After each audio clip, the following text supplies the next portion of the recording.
Voilà quelques jours que nous sommes au village des veilleurs, pansant nos plaies après nos aventures dans les marais. Ria et les Ashnaks sont repartis, et si notre réponse ne leur a visiblement pas plu, ils ont au moins eu la décence de l'accepter. Bientôt, une réunion, en terrain neutre, aura lieu entre les veilleurs et les Ashnaks. Et si certains, dont je fais partie, semblent convaincus que nous devrions y aller, d'autres émettent encore des réserves. Gwendoline nous ayant fait part de ces dons d'oracle, je suggérais que nous les utilisions avant d'aller voir les Ashnaks pour être le mieux préparés possible. Argel s'était réveillé, et c'est avec surprise que nous pûmes tous constater que ses blessures étaient déjà en cours de cicatrisation. Quant à celles des souterrains de Carnandras, il n'y en avait même plus trace. En me concentrant, je sentais quelque chose en lui, tenu, caché, différent de ce que je pouvais habituellement sentir, mais c'était là. Le soir arrivait, et les veilleurs nous invitèrent à l'une de leurs festivités. L'oracle et ses frères racontaient au village la légende des Morrigan, de l'arbre de Calliope et du combat contre Rahab. Et si la fratrie mise en scène cette histoire, mesure-nous aussi notre petit moment de gloire, singeant les autres puissances qui souhaitaient s'en prendre à l'arbre et à la résine. Je notais que même les activités du tourbier n'étaient finalement pas secrètes au sein de ce village. Et puis, alors que la fête battait son plein, l'enfer s'est abattu sur nous. Les Belgaïs se sont infiltrés et nous ont attaqués, frappant tous ceux qui passaient devant eux. Quant à moi, pour la première fois de ma vie, je fis passer quelqu'un de vie à trépas. Je le revois encore, le regard figé sur moi. Une expression de surprise mêlée de douleur, son sang coulant sur moi et tachant, imbibant les vêtements que Briac m'avait donnés. Le poids de mon adversaire me cloua au sol une bonne partie de l'attaque. Je bien était celui de la culpabilité. Je me demandais si Ergel et les autres ressentaient cela également. Ou bien est-ce que cela devenait plus facile ensuite? Il m'est arrivé de mépriser certaines des personnes que j'ai pu soigner grâce à mon don. Si le mal était trop important, alors un sacrifice, humain, était parfois nécessaire. Je n'avais jamais tué jusqu'à maintenant, mais sans la famille ou le mourant, faire ce qui devait être fait. Je me souviens de leur expression, de leur regard affolé face à ce qu'ils avaient fait. Je n'avais pas le choix, c'était lui ou moi. Il ne voulait pas mourir. Aujourd'hui, je retirais mon couteau du flanc d'un membre du clan, ayant tué Alibert, me répétant mentalement ces mots que je n'avais que trop entendus. Nous réussissons à repousser l'attaque, et aujourd'hui, familière, nous pensons nos plaies et pleurons nos morts.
Orkis, tu es dans le village, il fait nuit. Autour de toi, des guerriers dans tous les sens, des combats, des râles.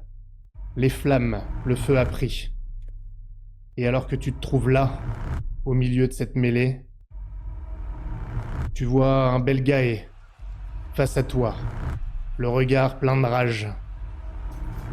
Il a des griffes attachées à ses mains. Il est à 3 mètres de toi. Tu le vois. Et là, il jaillit sur toi, te fonce dessus. Je veux juste savoir ce que tu ressens à ce moment-là. C'est une fraction de seconde, tu le vois arriver sur toi, coup de griffe dehors. Dis-moi. De l'appréhension, mais les terreurs. Je sais que je pourrais pas y échapper et que je vais devoir recevoir la charge. Tu Et l'as... du coup, ne sachant pas si j'y survivrai, je me prépare tant bien que mal. Tu penses à te préparer, en réalité tu n'as pas le temps. Tu as à peine le temps de lever ta canne, qu'il est sur toi. Le choc est important. T'entends son râle, tu tombes en arrière, vous tombez par terre, sur le dos. Le choc est violent, il est au-dessus de toi, très proche. Tu peux presque sentir son haleine. Il te donne un coup. Tu sens son poids. À côté de toi, tu vois des jambes, des pieds, des bottes, des corps qui tombent.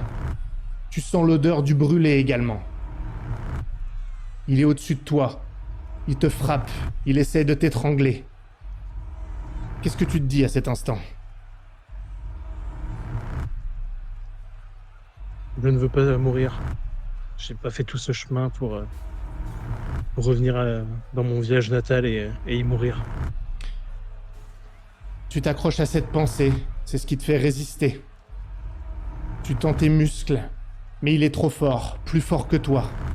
Et tu sens ses griffes qui commencent à se poser sur ton cou.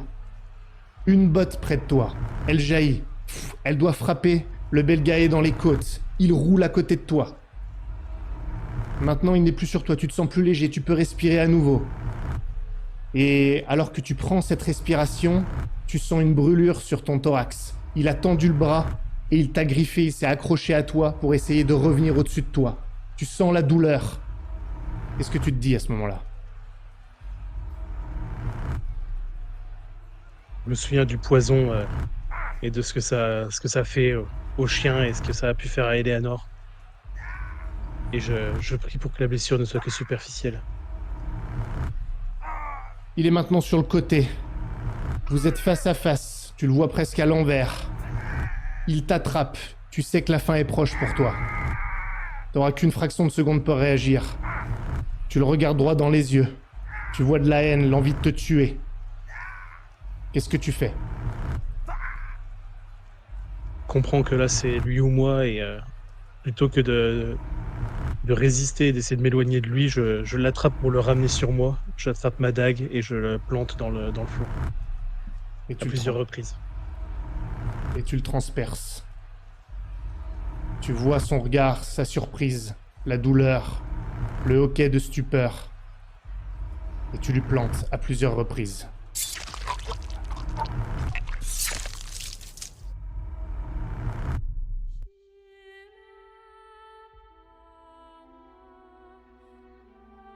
Autour de toi, il y a beaucoup de morts, beaucoup de détresse dans le village des veilleurs. Les corps des veilleurs qui sont tombés, une dizaine tout au plus, ça paraissait plus pendant la bataille, a été rassemblé, non loin de toi. Tu les vois, le corps des Belgaé, pour l'instant, sont restés là où ils sont tombés. Et tout le monde est en silence, silence mortuaire, à part les quelques personnes qui ont perdu des proches, bien sûr, que tu peux entendre, en deuil. Et tu penses à cet homme, malgré tout, que tu as tué, le premier de ta vie que tu as tué. Comment est-ce que tu ressens ce moment, entouré de morts, morts que tu as donnés toi-même ?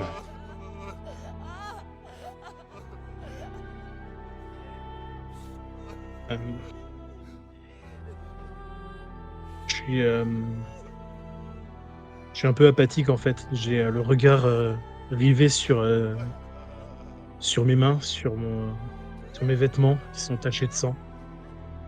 Et j'arrive pas à me détacher le regard en fin de compte de ça. Chaque fois que je lève la tête et que je vois un corps, que je vois quelqu'un en souffrance, je rebaisse la tête pour essayer de fuir la vision de cauchemar, et tout ce que je vois en fin de compte, c'est mes mains ensanglantées. Et je me rends compte que j'ai aucun endroit où m'échapper. Et elles sont toujours ensanglantées, même si le sang a séché maintenant. Mais tu les vois clairement, parce que le jour s'est levé. sur le village ravagé des veilleurs. Tu observes cette scène de mort, cette scène de deuil, et un peu plus loin, proche de l'atelier, tu vois ton père. Il est assis et son bras est encore en écharpe.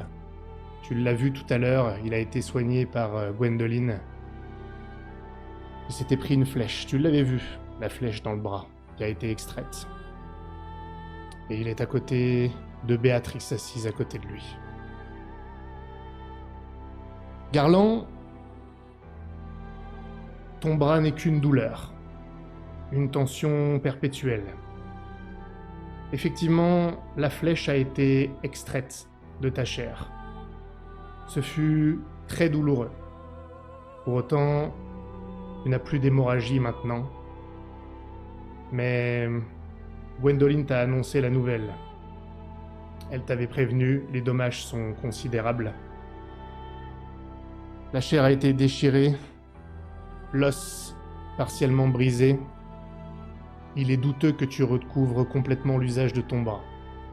Pour le moment, tu ne peux plus l'utiliser sans que ça t'arrache un râle de douleur terrible.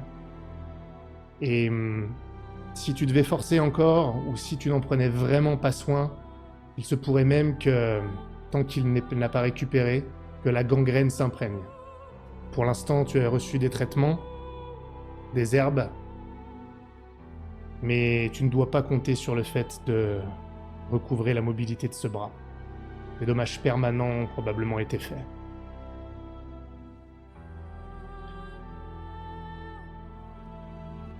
Béatrice te pose une main sur ton bras valide. Elle semble déconfite. Elle qui avait apprécié ce moment passé chez les veilleurs, elle se rend compte que vous êtes tombé de mal en pis. Ça va aller, Garland. Je suis sûr que tu te remettras. Ouais, il faudra bien. Je suis, comment dire, je souffre, mais c'est au-delà physique. Je suis extrêmement ébranlé au niveau des sentiments. J'ai l'image par flash de Morvan avec la flèche qui lui transperce le cou. Et je l'entends encore s'accrocher à moi et à la vie. Et elle perçoit ton trouble, même si elle ne sait pas pourquoi réellement. C'est pour ça qu'elle tente de te réconforter. Et puis, tu vois quelque chose qui passe dans son regard. Une sorte de doute, de compréhension. Mon chéri, Swazig. Elle m'a dit que tu avais failli te faire tuer. Mais elle m'a dit aussi que tu semblais connaître celui qui allait te frapper et que c'est comme ça que vous vous en étiez sortis.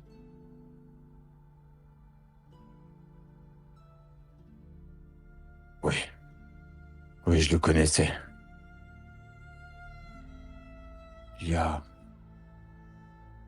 Avant de venir à Pont-du-Palu, j'ai été accueilli par les Balgai. Je suis resté un temps chez eux. Et Morvan, c'était un peu comme Forkis que j'avais perdu. Quand je me suis retrouvé seul, avec uniquement ma haine et ma vengeance accomplie, il ne me restait plus rien. Alors je me suis raccroché à ce que je pouvais et ce petit garçon qui avait besoin de quelqu'un. Et je la regarde droit dans les yeux, je lui empoigne le bras.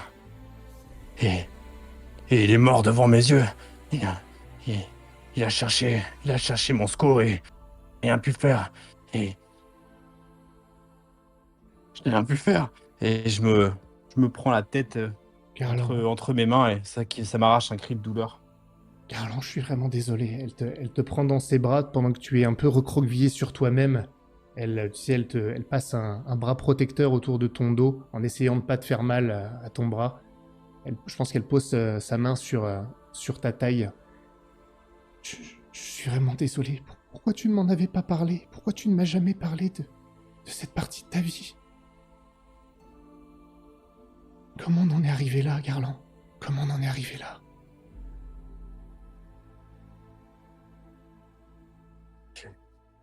J'ai voulu oublier. J'ai voulu penser que je n'étais pas moi-même à ce moment-là. J'ai voulu recommencer ma vie. Après t'avoir rencontré, je pensais que je pouvais y arriver. Est arrivé Swazig ensuite. Mais Et puis maintenant, tout semble perdu. Mais... Attends. Elle te force un petit peu à te redresser. Tu vois qu'elle a... Il y a quelques larmes qui coulent parce qu'elle est émue de te voir toi-même dans cet état. Mais... Garland, alors... Ce dont on t'accusait à Pont du Palu... Alors c'était vrai.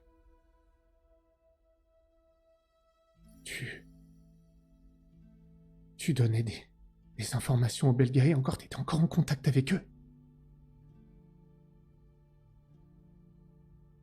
Avec Morvan, oui. Je ne voulais pas... Je l'ai recroisé il y a quelques années. Et je l'ai reconnu. Il avait grandi et je ne voulais pas qu'il se fasse tuer. Alors, lorsque les troupes allaient... je le prévenais pour qu'il y reste en vie. Il avait tout perdu. Il s'est retrouvé seul. Et je l'ai encore abandonné. Alors quand je l'ai croisé, je n'ai pas pu m'y résoudre. Mais Swazig, t'as pensé à elle, au danger dans lequel tu nous mettais? Tu te rends compte, Garland, de ce que t'as fait? Comment ça, tu l'as recroisé il y a quelques années? Mais t'as vu dans quelle situation on est maintenant? En plein milieu du bourbier, on est traqué par des clans, par Pont du Palu, par tout le monde. Et pourquoi? Parce que tu as continué à discuter avec eux, à leur donner des informations. Contre la Hanse, contre Quentin. Mais tu as pensé à nous, Garland, pendant tous ces mois où tu le faisais.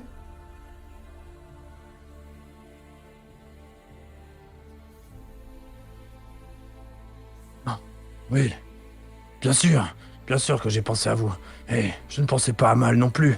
Je pense que je l'ai fait exprès, tu crois que j'ai voulu vous mettre en danger? Swazig et toi. Mais enfin...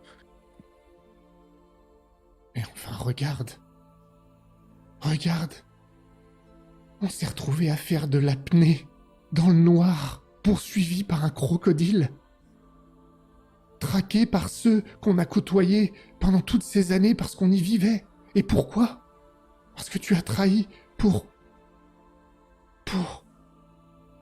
ce clan qui massacre.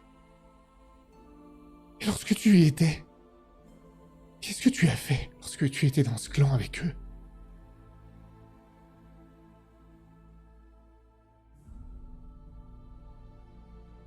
Je me suis vengé.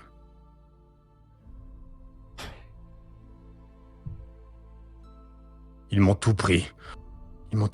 Tu vois ce village autour de nous? Eh bien, c'est de là que je venais, avec Forkis. Et lorsqu'ils ont découvert de quoi il était capable, touché par les... Ah, il avait un don, il pouvait... Sa mère était souffrante. Elle était prête pas loin de mourir et il a été... Corvou pense qu'il a été béni par Ctonia. Il a pu la guérir et ensuite, tout le village entier s'est servi de lui. Ça lui faisait mal, tu comprends? C'est pour ça qu'il boite. Et c'est pour ça qu'il boite aujourd'hui Et ils ont tous voulu l'utiliser, tous, à son détriment. Ils voyaient en lui un sauveur. Ils n'ont même pas pensé à ce pauvre enfant qui essayait de grandir. Alors, quand j'ai cherché à le protéger et à fuir, ils nous ont traqués comme des bêtes. Ils nous ont pourchassés dans le bourbier. Et Béatrice est tombée. Et Forkis aussi. Ils m'ont attrapé, enfin. Massia, Ils m'ont reconduit au pas village. moi, pas Ils m'ont moi, accusé, Garland. ils m'ont accusé de tous les maux. Pas moi, Massia. Tu as dit Béatrice. Ah. Je ne sais même plus si tu sais où tu te trouves.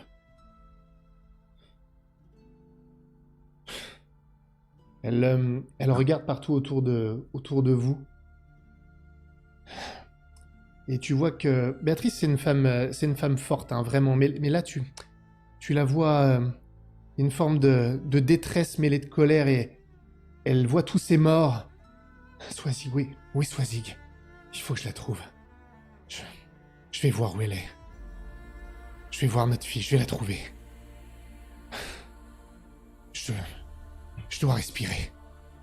Et elle se lève. Elle te laisse. Et tu te retrouves seul à la regarder partir, s'éloigner. Et c'est là que, derrière les gens qui s'activent, tu vois Forkis appuyé sur sa canne, à regarder les morts parmi les veilleurs qui ont été alignés, qui sont posés devant lui. Et il tourne la tête aussi dans ta direction et vos regards se croisent. Argale, tu es dans une cabane qui n'a pas brûlé. Tu es allongé. Décidément, ça commence à devenir récurrent. Et ton corps est comme rigidifié au niveau de tes muscles. Chaque mouvement est douloureux et n'est pas fluide. Et régulièrement, tu es secoué de spasmes qui t'arrachent un rictus. Pourtant, tu n'es pas étranger à la douleur. Mais à chaque fois que tu bouges, si tu respires un peu trop fort... D'ailleurs, tu as parfois l'impression d'avoir des difficultés à inspirer. C'est comme si ton corps entier était au ralenti et que chaque effort était douloureux, une douleur lancinante dans tout ton corps. Tu t'es réveillé il y a quelques secondes maintenant.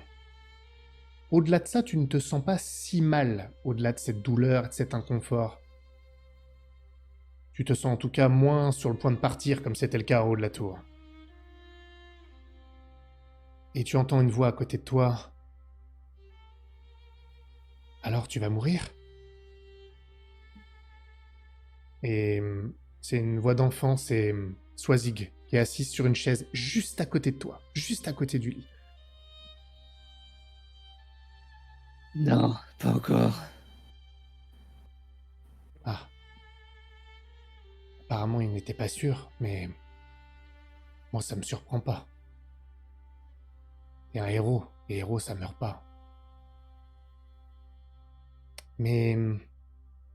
Je suis quand même embêté. Je les ai entendus dire que ça serait dur pour toi de t'en remettre.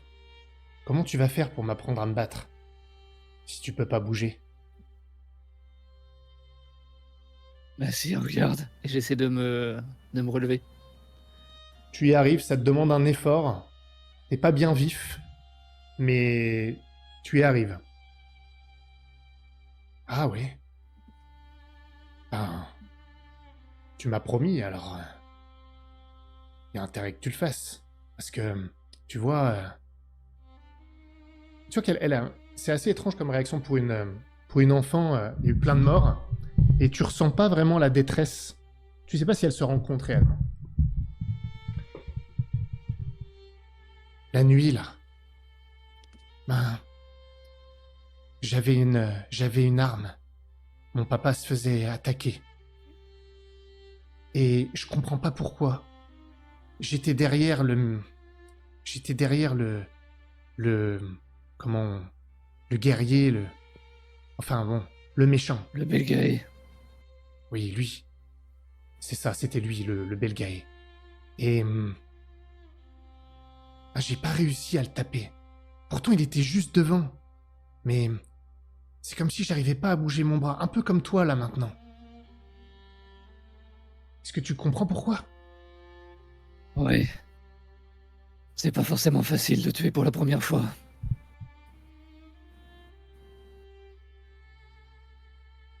J'ai pas réussi. Pourtant, papa était vraiment en danger. Mais j'ai pas réussi. J'ai voulu être une héroïne, comme toi t'es un héros, mais ça marchait pas. J'aurais dû pouvoir le sauver. Et ça, faut que tu m'apprennes. Parce que la prochaine fois, je veux pouvoir le sauver. Je peux t'apprendre, mais faut apprendre aussi à ne pas tuer.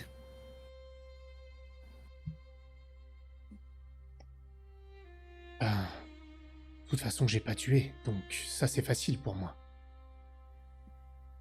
Mais là, j'ai vraiment pas aimé comment ça me faisait me sentir. De pas pouvoir l'aider, de pas pouvoir bouger, c'est comme si mon bras était bloqué. Heureusement, papa avait l'air de le connaître, et il a hésité. Et finalement, il était peut-être pas si méchant. Comment ça? Ben, il le connaissait apparemment, et il l'a reconnu, et donc il nous a dit d'aller nous cacher pour nous emmener dans la forêt. Heureusement, parce que sinon je crois que papa serait mort.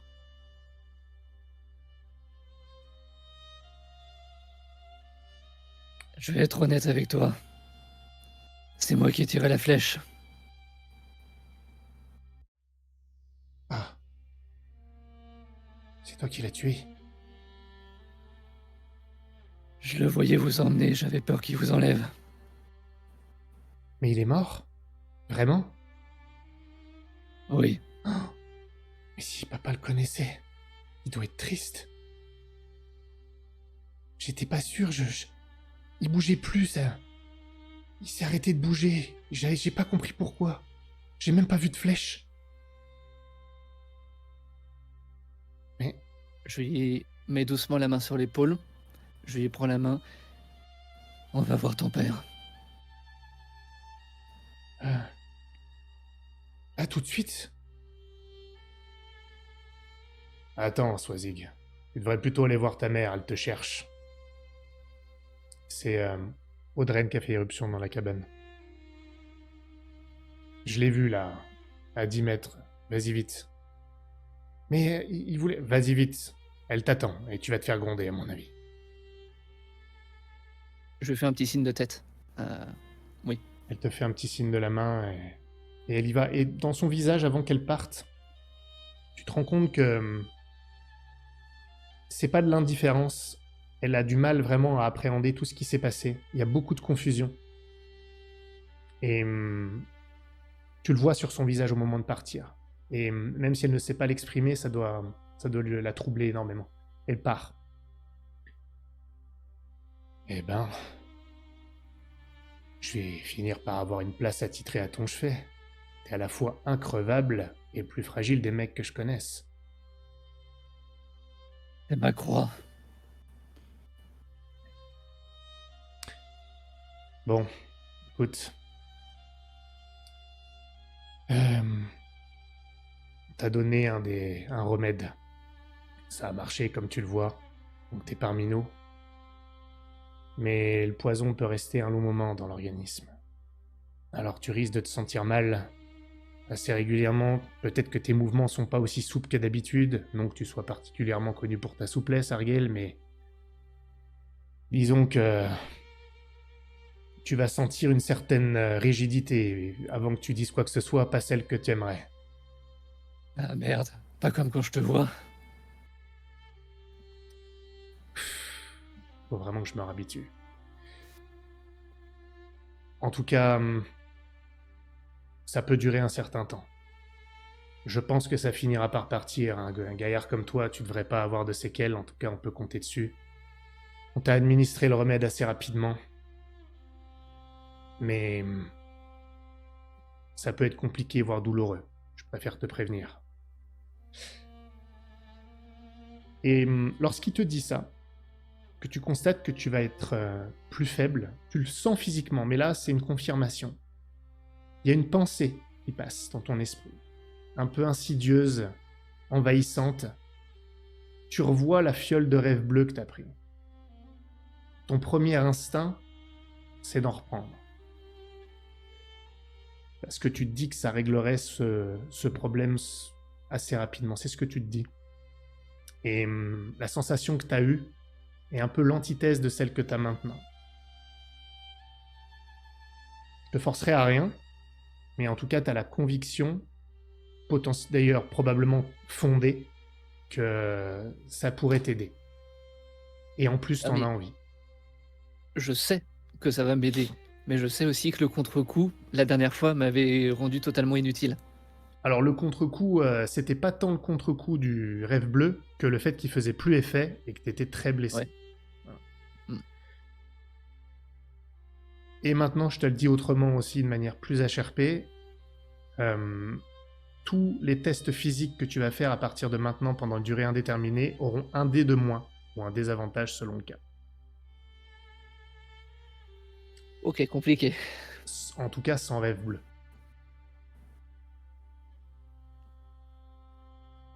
Ok. Tu veux essayer de te lever quand même? Ouais. Et le village? On a 11 morts. À peu près autant pour les Belgae. Ça a été violent. Je sais pas exactement ce qu'ils voulaient, mais ils n'ont pas l'air d'avoir réussi. Ils nous attaquent, nous, les veilleurs. C'est quand même exceptionnel. Ça veut dire qu'il nous faut les des Ashnaks. On en rediscutera. Essaye d'aller marcher un peu pour te dégourdir les membres. Et on verra ça plus tard. Allez, viens. Il te tend un bras. J'avance sans aide. Ok. Faut pas que je me laisse abattre. Ça me va. Faut pas que ton ego se laisse abattre, surtout. Mais ça me va. Mais si tu veux, on reprendra les câlins plus tard. Oui. Audren! Audren! Je suis là. Je suis avec Argale. Et il y a le grand Renan, solide gaillard, qui rentre. Il est dans un état... il tient debout. Et Argale, tu te demandes comment il tient debout. Il a des estafilades partout. Il a une balafre sur le front. Il s'est même pas nettoyé. Il a encore du sang partout. Mais tu vois sur son visage à lui qu'il est choqué. Ça contraste d'ailleurs avec son air un peu hirsute. Et il te voit, et il a un temps d'arrêt. Et tu vois que c'est pas comme la dernière fois. On peut se parler, Audren. On a à discuter, là. Tous. Il te donne une tape, un petit volontairement violente, pour voir si tu tiens debout. On se parlera plus tard. Je résiste le plus possible. Il relève pas. Et Renan te jette un dernier regard assez dur avant de quitter la cabane à la suite d'Audren.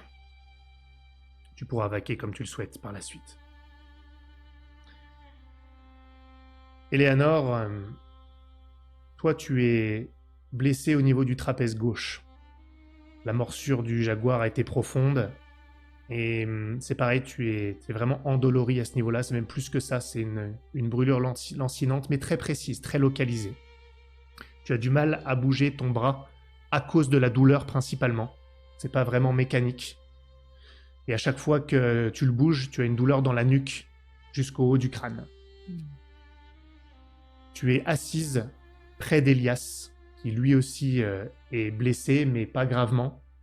Et il a déjà eu des soins également, comme toi. Vous en avez bénéficié. Et eux des présents aussi, Il vient d'arriver pour prendre des nouvelles. Vous étiez quand même dans un état moins urgent que d'autres et que la situation en général. Et il est en train de vérifier l'état de ta blessure. En tout cas, après que les herbes aient été appliquées. Donc il a enlevé les herbes et il est en train de regarder. Bon. Gwendoline avait raison. Le jaguar a pas l'air d'avoir eu le temps d'ajuster sa prise. Donc il a l'air d'avoir perforé que du muscle. Pas d'os. Il doit faire un mal de chien par contre. Oui. Oui. J'avais jamais eu aussi mal de toute ma vie, je crois. Et je le regarde en souriant un peu bêtement. Tu vois qu'il a un petit sourire, mais qui est... Tu l'as encore pas vu chez lui, c'est un sourire vraiment triste. Ouais, on a tous ces histoires qu'il y de... Ces histoires de blessures qui font un mal de chien. Mais bon, on en reparlera, ça c'est vraiment humiliant.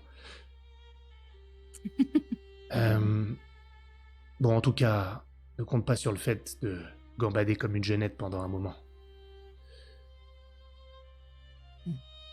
Et dans ton cas, ça sera surtout aux infections qu'il faudra faire attention. Oui. Donc nettoyer régulièrement. Enfin, je t'apprends rien, mais... Je l'écoute pas trop, tu sais, quand il parle. En fait, moi, je regarde. Je sais pas si on est en extérieur Ouais, ou en si extérieur. on peut voir Ouais, l'extérieur. vous voyez tout. Et moi, je regarde. Je crois que j'ai les yeux vraiment rivés sur les cadavres, pas ceux qui ont été rassemblés, et sur ceux des Belgae. Et en fait, comme je l'écoute pas, je pense que je le coupe et je me demande quand même ce qu'ils ont, quelle croyance, donner sa vie pour en prendre autant et la finir ici. C'est inconcevable, je veux dire. C'est ridicule, c'est...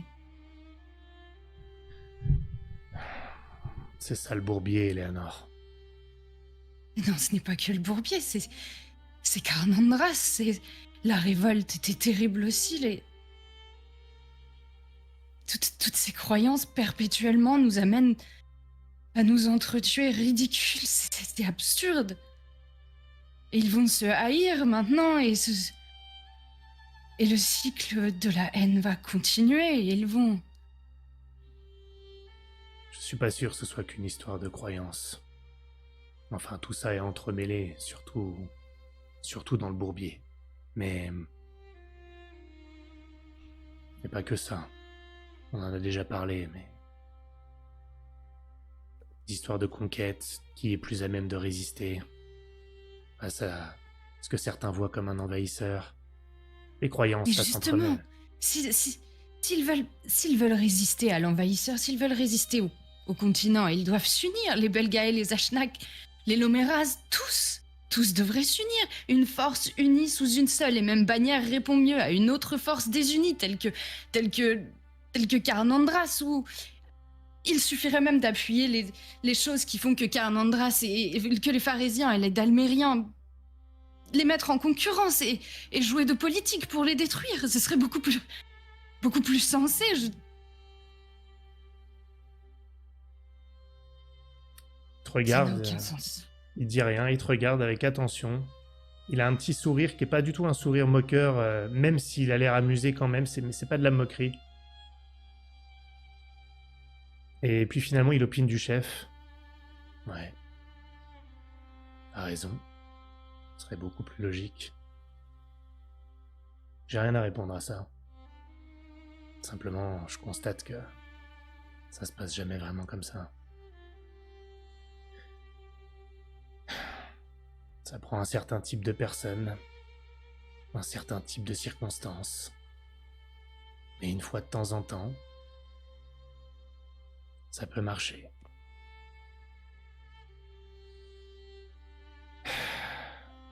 Le terreau est fertile ici, tout est possible, je suis certaine qu'il pourrait... Regarde, si nous rendions les corps aux Belgae, un premier pas, juste celui-ci, ce tout premier pas, qu'il les honore comme...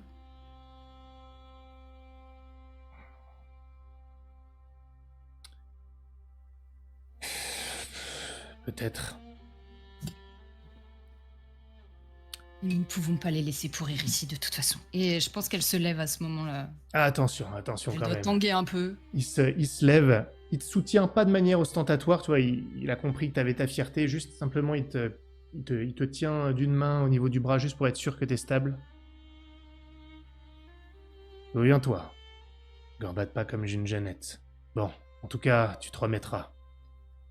T'auras sans doute une belle cicatrice. Mais bon, celle-là, tu pourras en être fier. C'est autre chose que mes piqûres de rapière. Un jaguar. Ah, c'est une histoire à raconter. Comme celle que tu as sur le ventre. Celle-ci aussi, j'aimerais avoir son histoire. C'est celle-là qui est vraiment humiliante. Il regarde autour de lui. C'est vraiment pas le moment, mais... Si tu veux que je te la raconte, ça sera juste toi et moi. Il est hors de question que d'autres personnes l'entendent. Promis. Je ne dirai rien. Motus et bouche cousue. Sauf peut-être à Swazig. Oh, je pense pas que tu la raconteras, Swazi, celle-là. Bon. Eudes. Et il se retourne et tu distingues Audren un peu plus loin en compagnie de Renan. Il lui fait un signe. Bon, va falloir que j'y aille. Ça va aller? J'attrape son bras avant qu'il parte et... Il ne faut... Ce n'est pas le moment de leur dire qu'ils ne doivent pas s'énerver ou... Ils doivent s'énerver, tout au contraire, mais toutes leurs actions doivent être bien réfléchies pour l'instant. Nous pouvons partir s'ils ont vraiment besoin, mais... On va mais déjà qu'ils ne voir. répondent pas. On va déjà voir ce qu'ils me disent. On va bien voir, allez. Et puis il se tourne... juste avant de partir, il se détourne, puis il hésite, puis il regarde en direction d'Elias. Il s'approche de lui, presque comme si t'étais pas là. Heureusement que vous étiez là, mais heureusement qu'elle était là aussi. Vous faites la paire, chacun sa bonne étoile. Tant que vous soyez là, Elias, même si, honnêtement, vous n'avez plus l'âge pour ces conneries. Eh bien, vous en serez où j'en suis bien plus vite que vous ne le croyez, jeune homme. Plus souvent que rarement, j'ai l'impression que j'y suis déjà. Allez. Il fait un signe et il se détourne. Et Elias le suit du regard, et sans te regarder, il dit piqûre de rapière, c'est bien ce que je pensais. Pas un simple mercenaire ou criminel reconverti en guide. Je me trompe, jeune Eleanor? Il te pose la question Non. comme s'il s'attendait à ce que tu connaisses la réponse. Non. Non, il était... Et vraisemblablement, il faisait partie d'une famille noble de Carnandras. Si ce qu'il dit est vrai. Mais j'ai peu de doutes sur cette partie. En revanche, je n'ai pas réussi à lui arracher de quelle famille il parlait. Il hoche les épaules. Peu importe. Il a plus d'honneur en lui que sa constante mention de son salaire le laissait penser. Et au stade où on en est, c'est ce qui compte. Et vous, jeune Eleanor, il y a autant de courage chez vous que je le devinais déjà. Même si j'aurais préféré que vous fuyiez plutôt que d'encaisser la charge d'un jaguar. C'est pas à vous de mourir pour moi. Mais... merci.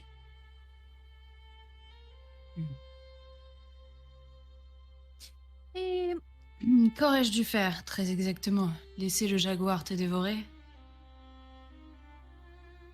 Oui. Ce fut l'ordre des choses. Augmenter tes chances de survie, vos chances de survie. Je sais même plus comment. En tout cas, pas mourir pour moi. Mais bon, j'ai renoncé à vous dire ce que vous devez faire. Hmm. Vous, Il y a une autre raison qui m'a poussé à... Enfin bon, ce n'est rien, pardon. eh bien, Est-ce que c'est le mauvais moment pour te parler de ma mère?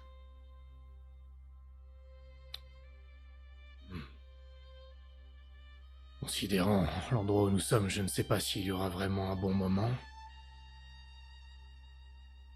Alors, c'est un moment comme n'importe quel autre. Est-ce que vous voulez savoir? Tout. Absolument tout.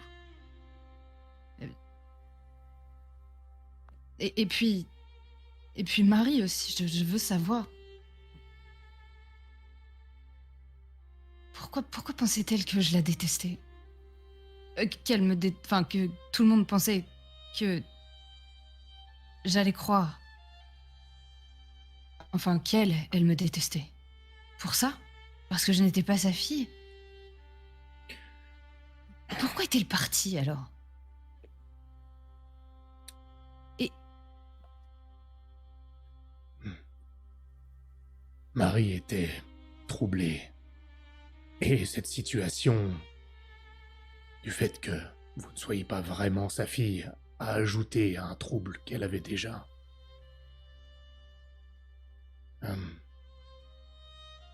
C'est à cause de ce trouble permanent qu'elle a fini par partir. En cela, personne ne vous a jamais menti, jeune Eleanor. Et concernant votre vraie mère, je vous ai dit vraiment ce que je savais, ce qui s'était passé il y a tant d'années. mais tu dois te souvenir de qui vous fuyez, non? Ah, oui, bien sûr. Eh bien, des membres de clan, principalement. Mais lesquels? À l'époque, Est-ce- et encore aujourd'hui d'ailleurs, je ne suis pas spécialement fier de le dire, mais nous étions les premiers expéditionnaires, et pour nous, tous les clans se ressemblaient. Il n'y avait pas de distinction réelle, je n'ai jamais vraiment su pourquoi nous étions traqués. Je ne saurais dire. Je me suis retrouvé blessé à ne pas pouvoir suivre le reste de l'expédition. Votre père a eu une liaison avec cette femme, avec Estelle, et étant blessée, elle a pris soin de moi pendant un temps. Et lorsque nous avons dû fuir, pour des raisons que j'ignore encore réellement, eh bien, il s'est passé ce que j'ai expliqué, nous avons fui. Des semaines, nous sommes cachés, tandis que j'allais mieux. Et le rapport s'est inversé, je l'ai protégée elle. Vraiment, je ne vous cache rien, maintenant. Mais ces clans, enfin, elle ne t'a jamais dit. Non. Donc j'imagine que c'était une femme terriblement secrète, extrêmement silencieuse et... Oh non, pas silencieuse. Une femme très intelligente, et ce n'est pas surprenant. Mais le fait qu'elle soit relativement loquace ne l'empêchait pas de garder ses secrets, et je ne posais pas les questions. Je n'étais pas légitime. J'étais un expéditionnaire, un envahisseur. Et j'étais redevable. Alors je ne posais pas de questions. J'ai simplement vécu le moment présent pour les protéger. Mais qu'est-ce qu'elle a dit pour les convaincre qu'il fallait m'emmener loin de la Colchide? Eh bien, Elle n'a pas eu besoin de convaincre votre père. Il avait l'intention de vous ramener. Il vous aimait. Pour Marie, je ne sais pas ce qu'elle lui a dit. Elle a réussi à la convaincre avec ses mots. Et puis il y avait un intérêt aussi pour le mariage, j'imagine. Et Estelle voulait surtout que vous soyez en sécurité. Et ce n'était évidemment pas le cas dans le bourbier.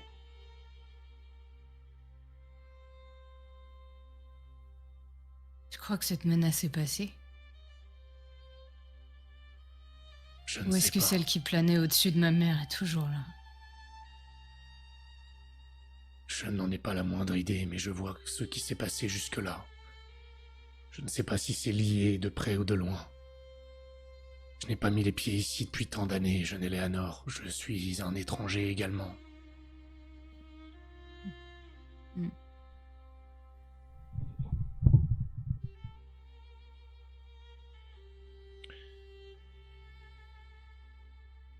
D'accord. Tant pis. Navré. Non, ce n'est rien. Je suis juste frustrée d'être si proche et si loin d'elle en même temps. Enfin, ce n'est pas grave, ça passera. Et je vais déplacer leur corps. Tu peux m'aider si tu veux, mais je ne te l'oblige. Enfin, je ne t'obligerai pas à le faire. Non, non, c'est bon. Je vais vous aider. Vous les autres, dites-moi ce que vous voulez faire. Vous aviez toute liberté. Je veux savoir ce que tout le monde fait avant de décider par qui je commence.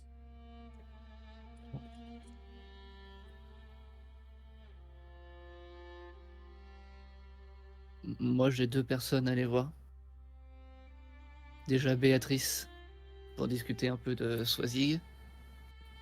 Et ensuite, aller voir le potentiel traître. D'accord. Ok, je note. Garland, tu veux faire quoi, toi?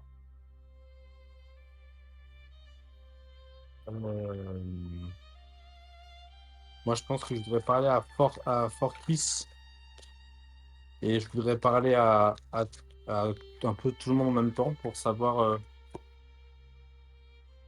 c'est quoi leur objectif. D'accord. Donc, dans ton cas, on commencera par Forkis, mais j'ai noté. Et toi, Forkis? Moi, je voulais aller voir Renan. Ok.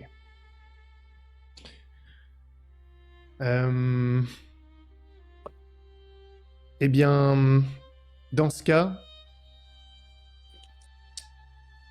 Garland, tu te lèves.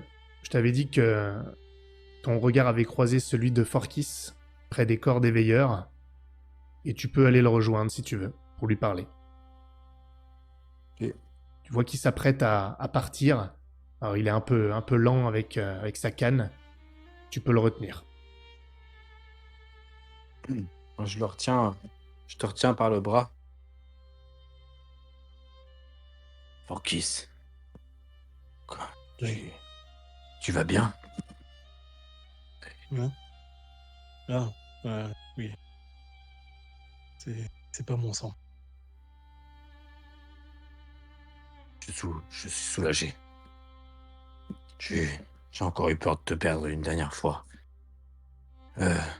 Est-ce que tu pourrais me prêter ta canne? J'aimerais comment dire, la modifier un peu. Au cas où on rencontrerait à nouveau un danger comme celui-ci. Ce serait un cadeau que j'aimerais te faire. Ouais, tiens. Donc je suis un peu dans un Tu me état la donnes second. Tu me la donnes direct? Ouais, je te l'attends sans vraiment faire attention. Je suis encore un peu perdu dans mes pensées, dans tout ça. Et tu vois qu'à ce moment-là, je réagis et je regarde autour de nous et j'ai Béatrice et Soisig vont bien. Oui, soit zigué quelque part dans le village et avec Béatrice, eh bien, nous, nous nous sommes disputés. Je, je lui ai parlé de, je lui ai raconté ce que je t'ai dit. Je lui avais caché jusqu'alors et maintenant je pense que je dois faire face à mon passé.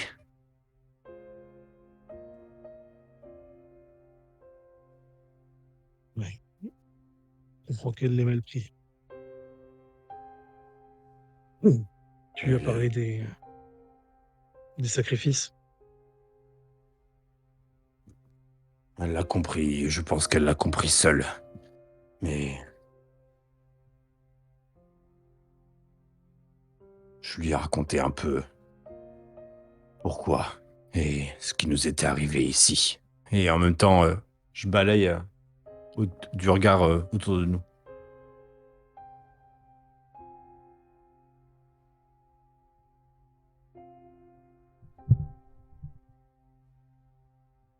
Va, fils, nous aurons le temps de parler plus tard. Et j'essaie de te... tu sais, je te prends de la main, de ma main valide, je te serre à l'épaule et tu vois que je tente une accolade. J'essaie de te prendre contre moi. Je me laisse faire, mais j'y réponds pas vraiment. Je suis vraiment toujours absent. Je suis content que tu ailles bien. Et je te serre je te serre un peu la nuque en te laissant partir et je me retourne d'un coup et je vais vers l'atelier. Parfait. Euh, Argyle, Argyle, tu sors donc de la cabane. Attends. Il revient. Il est là. Oui, je suis là, ça y est.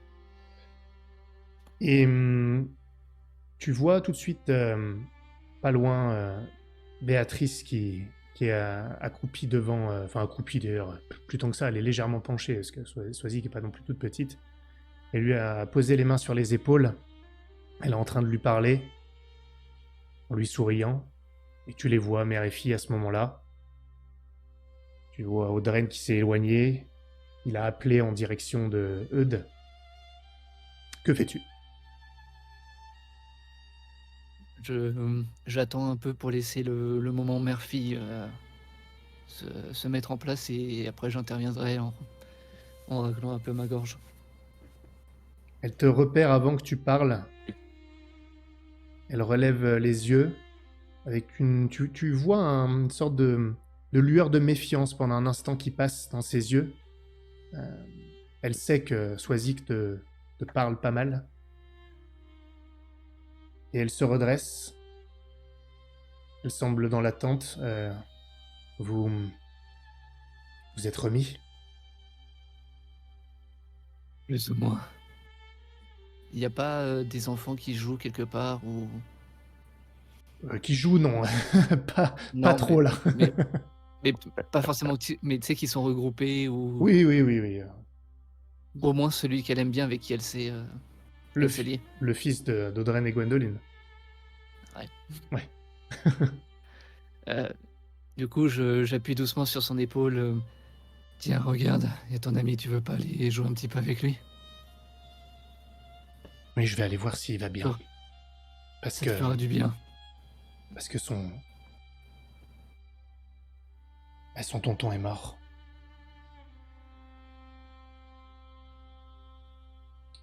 Vas-y, Swazig. Qu'est-ce que je peux faire pour vous? Elle m'a encore demandé si je pouvais l'entraîner. Eh bien, Je crois que vous devriez le faire. Le problème, c'est que elles se rendent pas bien compte de ce qui s'est passé. Quand j'ai lâché ma flèche sur ce Belgae que connaissait Garland,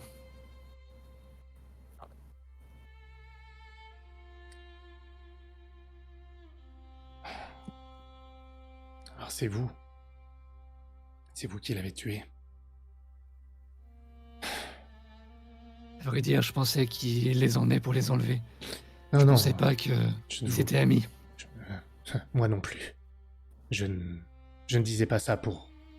Je ne vous en voulais pas. Je devrais vous remercier d'avoir essayé de sauver mon mari.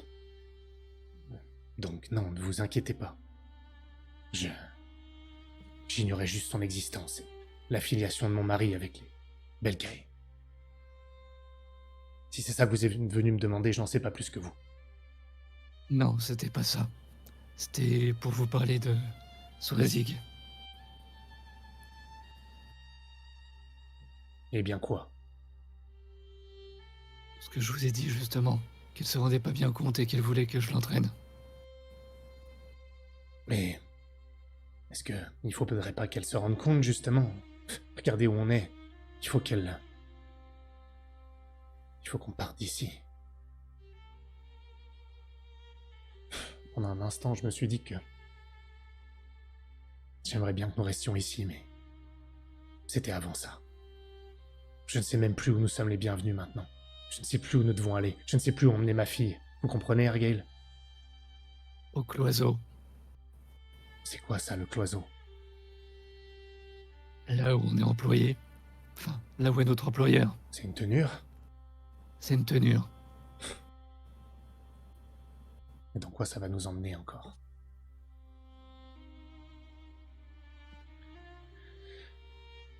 Ce sera plus sécurisé qu'ici, ça c'est sûr. Oui. Malheureusement, on pourra pas y retourner tout de suite.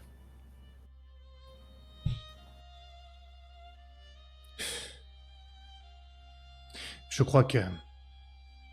J'essaierai de parler à Swazig, mais... Je crois que si vous avez le temps... Vous devriez faire ce qu'elle vous demande, ça... Je pense que c'est sa manière d'affronter ce qui se passe. Elle a besoin de se sentir prête. Elle est comme ça, ma Swazig. Il faut qu'elle se mette à Mais niveau. je serai honnête avec elle. Faut qu'elle arrête de penser que je suis un héros. Je Il suis n'y a bien, pas de héros ici. je suis bien d'accord avec vous. Et je vous remercie pour votre honnêteté. Bon. Je vous dérange pas plus. Mais... Merci quand même. De vous intéresser à elle. D'être son grand copain. Que ça nous plaise ou non. Vous souhaitez aussi une formation? Si ça peut me permettre d'être avec ma fille. Pourquoi pas? Très bien.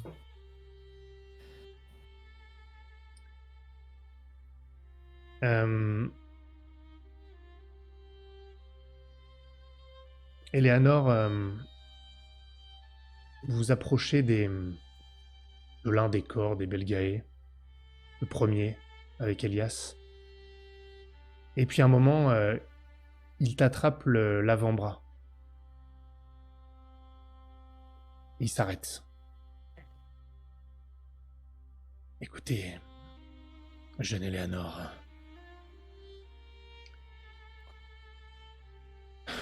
je ne veux plus vous mentir. Vous m'avez posé une question et j'allais encore éviter. Je n'arrive pas à trouver ma place dans toutes ces réponses que je donne, mais... Je ne peux pas... Je ne veux plus rien cacher, quelle que soit la responsabilité que je peux avoir. Tu me fais peur, Elias. Ça ne sera pas facile à entendre, je pense. Mais... Marie n'est pas partie de son plein gré. Mais il y a une raison. Tout ce qu'on t'a déjà dit est vrai. Elle était troublée. Et Mhm. son comportement pouvait être parfois chaotique. Elle voulait parfois révéler que vous n'étiez pas sa vraie fille. Ce qui en soi n'est pas non plus dramatique, mais ça aurait pu faire quelques vagues. Elle l'utilisait souvent comme menace. Mais ce n'est pas ça le pire. Ce n'est pas ce qui a déclenché son départ. C'est moi qui l'ai conduit hors de Carnandras. Pour qu'elle parte. Elle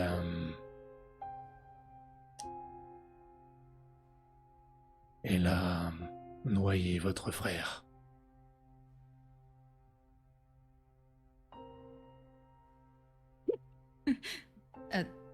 Pardon? Non. Si. Je ne pense pas que ce n'était pas un manque d'amour. Au contraire. Il a fallu le réanimer. Peut-être ces problèmes ont-ils un rapport avec ce moment. Et votre père a pris la décision, c'en était trop, c'était devenu trop dangereux.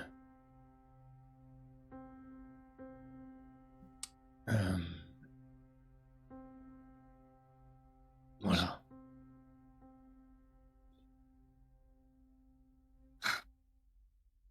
Elle disait que... Mais pourquoi a-t-elle essayé de le noyer? Eh bien, votre mère, Marie, se sentait en cage en permanence et elle ne voulait pas que... Elle considérait que pour vous c'était peut-être trop tard. Elle ne voulait pas que son fils soit en cage, alors elle a voulu le libérer de sa cage.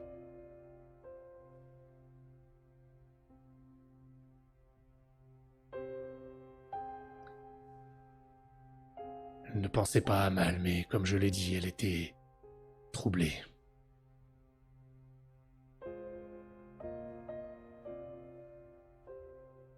Pourquoi ne nous avoir jamais rien dit?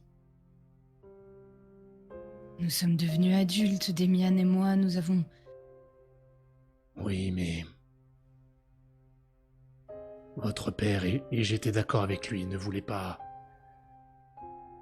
ternir l'image de Marie dans votre construction, déjà que ça a été difficile. C'était son choix. J'aurais de toute façon obéi, mais j'étais en plus d'accord avec lui, alors je prends une part de cette responsabilité. Et où l'as-tu déposé? À Orlade.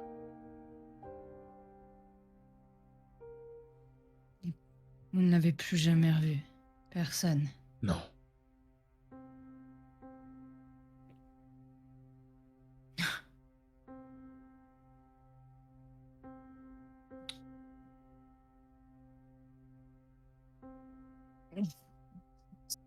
D'accord.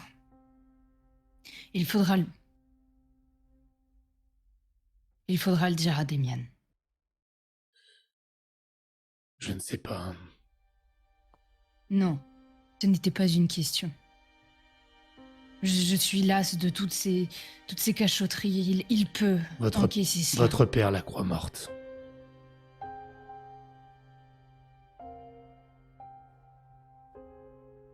Je l'ai laissé partir, mais...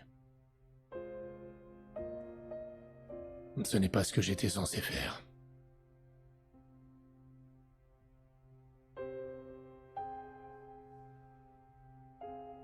Je pense que je vais me rapprocher de lui et je vais tendre ma main sur sa joue, la caresser doucement. Merci alors. Peut-être qu'elle, je pourrais la retrouver. Il n'y répond pas. Je suis désolé que vous ayez à apprendre tout ça en ces lieux. Mais au moins il n'y aura plus de secret entre vous et moi. Je vais peut-être passer pour une folle, mais je préfère savoir ces choses. Elles sont dures à encaisser, Tout est difficile à entendre et je suis lasse des révélations, fatiguée de crouler sous elles, mais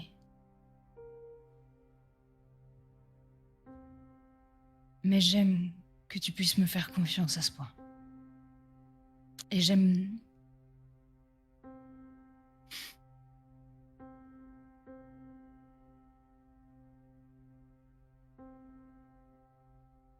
J'ai juste un sourire qui finit ma phrase.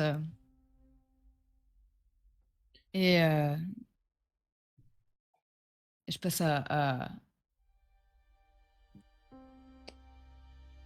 Et je me tourne vers les cadavres. Je pense que je pleure hein, quand même légèrement, tu vois, mais... Il laisse une distance. Forkis, juste avant que tu t'éloignes pour chercher Ronan, tu remarques que Garland est abordé par Argyle. Spécifiquement. Est-ce que tu décides d'en faire quelque chose? Est-ce que je peux préciser quelque chose? Vas-y, précise. La main, elle est pas trop loin de la garde. D'accord.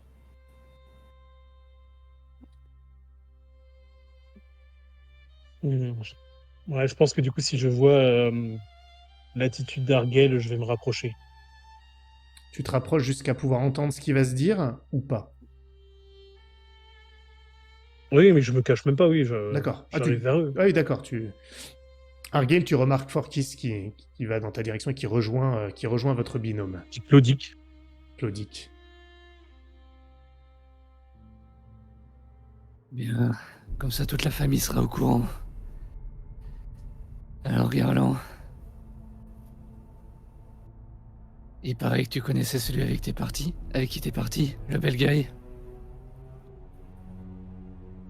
Oui. Oui, je le connaissais.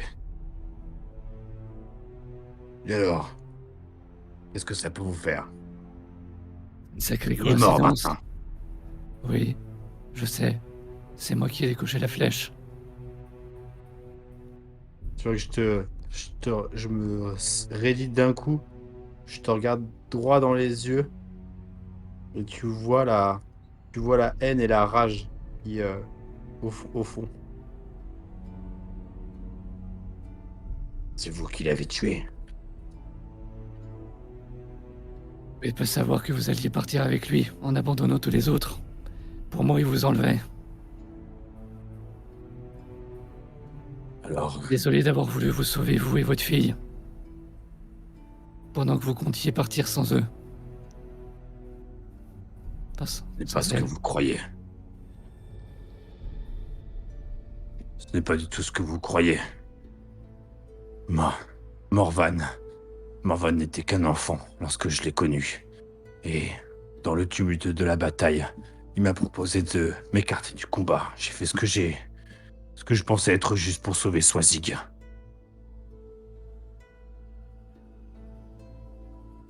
Ça fait quand même une étrange coïncidence.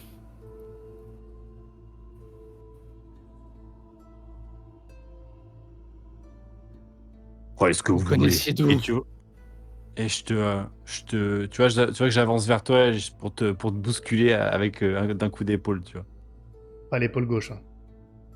Bah non, du coup l'épaule droite, tu vois, encore valide je tiens la canne dans la main droite et tu sais, j'avance avec l'épaule en avant. Eh ben je chope au niveau de l'autre épaule et je le retourne. Vous avez la moindre idée. Vous avez la moindre idée de ce que ça fait à Swazig?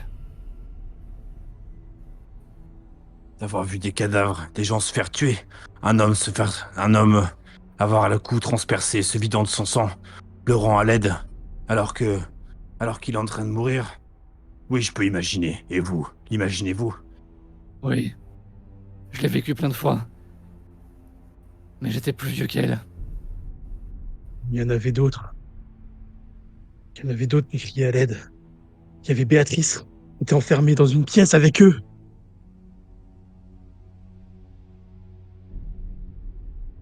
Et quoi? Et alors? On fait mon procès, c'est ça? C'est de ma faute? Vous pensez que c'est moi qui les ai attirés ici et qui leur ai demandé de tuer tout le monde? J'aurais pris autant de risques. J'aurais risqué de tout perdre. Le peu qu'il me restait, je l'ai laissé à prendre du palu. accroché à une cage, au-dessus du bourbier, au-dessus du miasme, de là où vous m'avez tiré. Pour faire quoi? Pour vous suivre comme un terraté dans le bourbier, et puis maintenant, pensez que c'est moi qui les ai attirés ici. Mais vous délirez complètement. Qu'est-ce que vous cherchez? Vous étiez sur la cage parce que vous étiez accusé de collaborer avec les clans. Les mêmes clans qui nous attaquent d'ailleurs. Mais tu dis que tu ne Et sais c'est pas. lui. Tu dis que tu ne sais Je ne tu sais collaborais pas, pour les emmener c'était jusque-là. lui que Tu l'as j'aidais. déjà fait. Celui que vous avez tué. Pas les clans. Pas cette guerre impitoyable. Ils cherchaient. Ce sont des gens qui cherchent qui habitent ici. Qui se battent contre d'autres qui veulent piller leurs ressources, s'approprier leurs terres. Des gens comme vous. Les veilleurs sont d'autres personnes. Je ne suis pas responsable de l'attaque des Belgae, croyez-le ou pas. Je n'ai plus rien à voir avec eux depuis longtemps. Depuis Pont du Palu, du coup. Vu que vous avez avoué que c'était lui que vous aidiez. C'est il y a pas si longtemps que ça.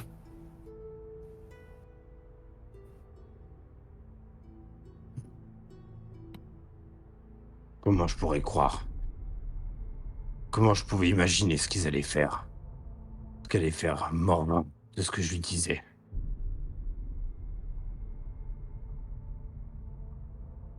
Ils les a aidés à Ménesgal, tu savais très bien ce qu'ils allaient faire.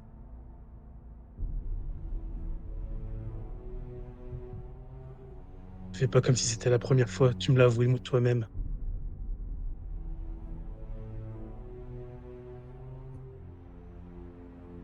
Du coup, je commence à me crisper sur la garde. Et Je tu pense vois que que nous, on va se rapprocher doucement. Ok. je commence à rigoler un peu. C'est toutes ces années. Je me suis souvenu de ce que tu m'avais dit avant de partir. Tu m'avais dit tu ne dois rien aux autres. Fais ce que tu dois faire. Et en fin de compte, maintenant j'ai l'impression que c'était pas à moi que tu parlais, c'était plutôt à toi. Et hier, t'as failli perdre ta femme. Encore. Et votre fils. Encore. Et je me détourne et je me barre. Et au moment où... si je peux me permettre, tu pourras... vas-y, dis-moi, non, dis-moi d'abord, toi d'abord. Je vais intervenir. Je voulais retenir Forkis juste par... au moins toucher ton bras, tu vois, quand tu t'approches et... Alors attends, tu peux le faire, mais d'abord... Juste, c'est le presser, c'est Ouais, tout, ouais. c'est... Pas de souci, mais juste avant, je vais devoir le décrire. Vous arriviez en fait vous rapprochiez avec Elias, vous étiez en train de porter un corps, donc vous le posez pendant qu'ils sont en train de discuter, ce qui te permet d'aller saisir le bras de Forkis. Et toi, Garland, lorsque Forkis s'écarte, tu vois le corps qui vient d'être posé juste là. Et il s'agit du corps de Morvan, qui a été déposé là par Elias et Eleanor. Et lorsque tu vois Morvan, tu revois son visage alors qu'il vient de se prendre la flèche. Tu revois son regard, ce même regard qu'il avait lorsqu'il venait de perdre ses parents et que tu le consolais, alors que tu avais posé tes deux mains sur ses épaules dans un geste paternel. Et puis tu te revois aussi avec lui dans ton atelier, dans le village des Belgae. Tu étais en train de fabriquer dans le bois 2 objets qui symboliseraient ses parents parce que leur corps n'avait pas été retrouvé. Et lui, il te regarde, Morvan, l'air sombre. Il t'observe passivement dans l'apathie. Dis-nous ce que sont ces objets que tu es en train de faire et ce que tu fais pour sortir Morvan de sa torpeur. Je suis en train de sculpter un couple un cerf et une biche. Je suis en train d'enlever un dernier éclat au couteau. Et je me tourne vers lui, je me mets à son niveau. Tiens, gamin. Comme ça, ils seront toujours près de toi. Il saisit des objets, baisse la tête, ne la relève pas.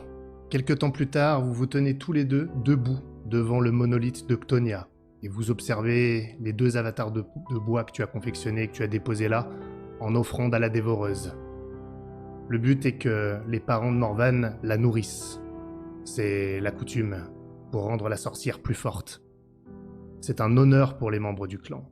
Mais Morvan, lui, n'arrive pas à retenir ses larmes. Il n'arrive pas à grogner, comme le font les autres Belgae, pour honorer les morts. Il n'y arrive pas. Il est faible. Qu'est-ce que tu fais ? Je passe une main dans son dos et je lui frotte un peu le dos. Allez, gamin. Montre-moi à quel point t'es féroce. C'est pour tes parents. Il se redresse, secoué de spasmes de sanglots.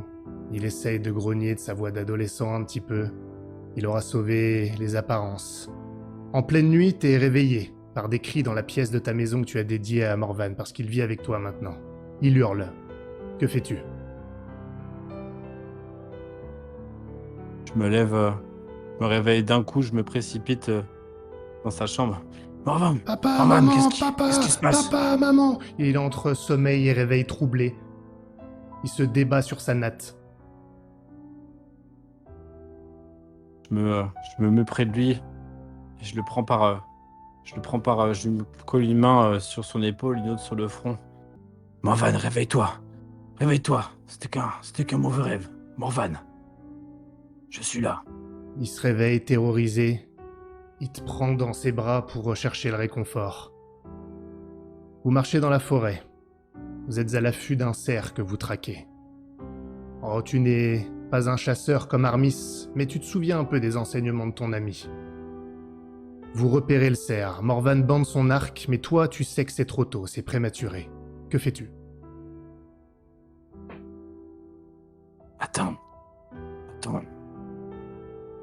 Je retiens son bras, je lui pose une main sur le coude. Il faut que tu attendes le moment où il détournera le regard. Maintenant. Il décoche la flèche. Le cerf la prend dans la gorge, il s'écroule, sans souffrance. Vous précipitez vers l'animal, et Morvan le caresse avec respect. Et puis, après quelques secondes, il se retourne dans ta direction. Et il te dit « Merci, Garland. Merci pour tout. J'ai perdu un père et une mère dont j'avais encore besoin, mais grâce à toi, j'ai retrouvé un père pour achever de faire de moi un homme. Un père dont je n'ai plus besoin, mais que je suis fier d'avoir à mes côtés. » Je lui bourriffe les cheveux. T'es devenu un sacré bout d'homme. Le soir, vous rentrez au village, et Morvan a le gibier sur ses épaules. En tout cas, une partie. Et lorsque vous arrivez, il est acclamé par les membres du clan. Il se retourne dans ta direction, et il affiche son premier sourire depuis la mort de ses parents. Et à ce moment, tu sais que Morvan est prêt à suivre son propre chemin. Et c'est cette dernière image que tu gardes en tête, qui se superpose au visage du défunt lorsque tu reviens à la réalité. Comment réagis-tu ? Je pense que je passe par à peu près toutes les couleurs du visage. Je suis assez blanc marqué. Je pense qu'à ce moment-là, quand Eleanor m'attrape le bras, je fais juste un simple nom de la tête et je lui dis désolé. Je vais être occupé. Je dois aller aider Renan, Gwendoline et les autres à honorer nos morts. Et quand je passe à côté du cadavre qui est au sol, je sais pas que c'est Morvan et je crache juste dessus avant de partir. Oh, oh.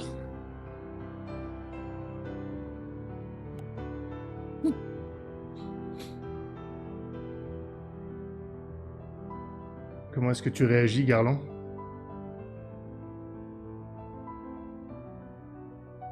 Je prends je regarde la canne que j'ai dans la main et je la serre, je la serre dans mes mains extrêmement fort. On voit la jointure qui devient blanche et jusqu'à imprimer le dessin dans ma main. Et j'ai qu'une envie, c'est de la briser, mais je me retiens. Eleanor, tu fais quelque chose? Je vais me rapprocher de Garland et Argyle et je sais pas exactement si j'ai tout entendu, si j'ai tout bien compris en fait de ce qui s'est passé. Enfin, je Tu pense décides, que tu plus ou décides. moins. Je pense que tu peux avoir compris ce que tu as entendu. Ouais. Et puis accessoirement, quand je l'ai vu serrer la canne, j'ai tiré à demi la lame parce que dans ma tête, il va frapper Forkis. Et je vais poser ma main sur la garde de ton épée, Argyle. Et je pense qu'en tant que soldat, vous devez être capable d'identifier les ennemis que vous avez en face de vous et totalement capable de voir que Garland n'en est pas un. Ah ouais. Êtes-vous... Pourtant, il connaissait très bien les ennemis qui nous ont attaqués. Il était lié à eux. Et alors? Il aurait risqué la vie de sa fille et de sa femme? Il Non, aurait risqué la vie pas de sa son fille. fils? Et en laissant sa femme et son fils. Mais c'est totalement ridicule. Argyle, s'il vous plaît. Réfléchissez. Il a Oui. péché par naïveté, tout simplement. Oui, d'accord. Et qu'est-ce qu'ils vont en penser, eux, Audrey et compagnie? Eh bien, S'ils nous leur l'apprennent. dirons la vérité, libre à eux de le croire ou non.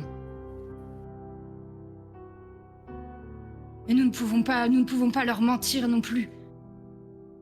Garland, je sais que cette histoire vous appartient et qu'elle n'est pas très, très jolie et qu'elle n'est pas facile à raconter, mais ce n'est pas en taisant les choses que tout avancera. Oui, Ces deux expliquez clans bien ne tout. Et bien votre lien aussi avec ce premier village. Et avec les Belgae déjà. Je ne comprends pas d'où vient toute cette arrogance, vraiment, Argyle. Et toute cette acidité. Vous croyez-vous vraiment sans avoir le moindre défaut? N'avez-vous jamais tué un innocent? Bien sûr que si. Alors ne faites la morale à personne. Et sur ces paroles, je te regarde derrière. Je ne vous dois rien. Et je m'écarte et je m'en vais. Et à votre famille non plus, vraisemblablement. Ce n'est pas à vous d'en juger. Ce n'est pas à vous d'en juger. Si c'est mon procès que l'on doit faire, alors qu'on le fasse. Mais ce n'est pas à vous de me juger. Et je te regarde, tu vois, de haut en bas. Et tu vois que j'ai un espèce de mouvement, où je serre la canne, je vais pour te cogner avec et je me retiens au dernier moment. Mais vraiment, tu sens que j'allais te cogner avec. J'ai un petit sourire crispé en mode un peu condescendant et du coup je remets la lame dans le four.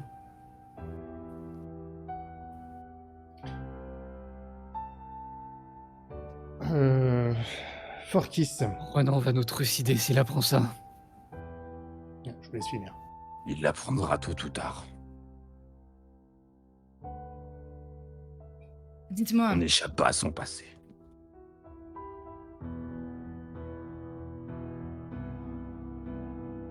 vous me fatiguez, vous êtes aussi idiots que ceux qui nous ont attaqués ce soir, mais vous ne vous en rendez même pas compte. Et je retourne vers Elias pour continuer à... Mais je les laisse pas là, hein, quand je les laisse pas en plein milieu du village, hein, vraiment pas, je leur ferai jamais ça. Du coup, moi, je fais un signe. Quand elle tourne le dos, je fais un signe à Elias pour discuter un peu avec lui. Ok. Et il s'approche, il a un regard en direction de Garland. Tu vois qu'il y a de la... Enfin, ceux qui le voient qu'il y a de la compassion quand même dans son regard. Qu'est-ce que tu Attends, lui... en fait, je vais plutôt aller voir Garland, excuse-moi. D'accord. Il a Argyle. collaboré avec eux plusieurs fois, avec les Belgae, et ils ont attaqué ici. Ce village a perdu beaucoup de gens. S'ils l'apprennent, vaut mieux rester à côté d'Eleanor. Moi, je resterai à côté de Forkis. Ça risque de dégénérer. Je ne crois vraiment pas que c'est le moment.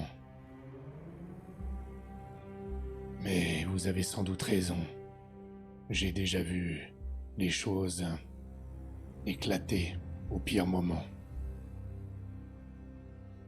Je ferai attention, Argyll. Mais veillons aussi à ne pas envenimer plus les choses qu'elles ne le sont déjà. Et il te donne une petite tape sur le trapèze. Et puis il va continuer à aller chercher d'autres corps pour les disposer dans une position digne, on va dire, y compris les Belgae, malgré ce que tu viens de lui dire, mais il en fait pas tout un spectacle. Eleanor, tu voulais rattraper Garland? Oui, mais je pense que j'attendrai qu'il soit en fait dans l'atelier, tu vois que... Enfin, je sais pas si c'est là qu'il va ou... Et que ça redescende un petit peu, tu vois. Peut-être D'accord. après les corps, en fait, finalement. Et tu vas faire quoi dans l'atelier, Garland? Alors déjà, je pense que je vais passer la porte, la fermer derrière moi. Donc, tu sais, garder la main sur la porte, me retourner et me laisser glisser le long du dos et rester plusieurs minutes à sangloter entre mes mains.